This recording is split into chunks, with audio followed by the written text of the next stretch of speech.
സംസ്ഥാനത്ത് കനത്ത മഴ മുന്നറിയിപ്പുമായി കാലാവസ്ഥാ വകുപ്പ്. തിരുവനന്തപുരം മുതൽ തൃശൂർ വരെ 8 ജില്ലകളിൽ യെല്ലോ അലേർട്ട്. മണിക്കൂറിൽ 40 കിലോമീറ്റർ വേഗത്തിൽ കാറ്റിനും സാധ്യത. മലയോര മേഖലയിൽ ജാഗ്രതാ നിർദ്ദേശം.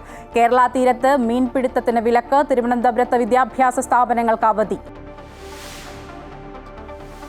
ഭൂട്ടാൻ വഴിയുള്ള കാർ കള്ളക്കടത്തിൽ കസ്റ്റംസ് പരിശോധന തുടരുന്നു. കൊച്ചി കുണ്ടന്നൂരിലെ വർക്ക്ഷോപ്പിൽ നിന്ന് പിടികൂടിയ 1992 മോഡൽ ലാൻഡ് ക്രൂയിസർ കാറിന്റെ ഉടമയോട് ഇന്ന് രേഖകൾ ഹാജരാക്കാൻ നിർദ്ദേശം.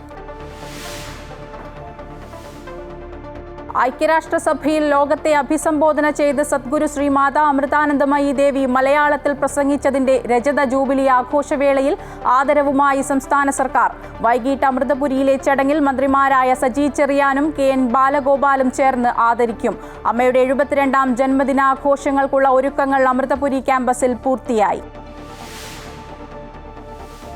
CPM നേതാവ് KJ ഷൈനെതിരായ സൈബർ അധിക്ഷേപ കേസിൽ അറസ്റ്റിലായ KM ഷാജഹാനെ ഇന്ന് കോടതിയിൽ ഹാജരാക്കും. ഒരുപാട് പറയാനുണ്ടെന്നും ചോദ്യം ചെയ്യലിന് ശേഷം പ്രതികരിക്കാമെന്നും KM Shajahan. Ernakulam rural police ഷാജഹാനെ കസ്റ്റഡിയിലെടുത്തത് ഇന്നലെ തിരുവനന്തപുരം ആക്കുളത്തെ വീട്ടിൽ നിന്ന്.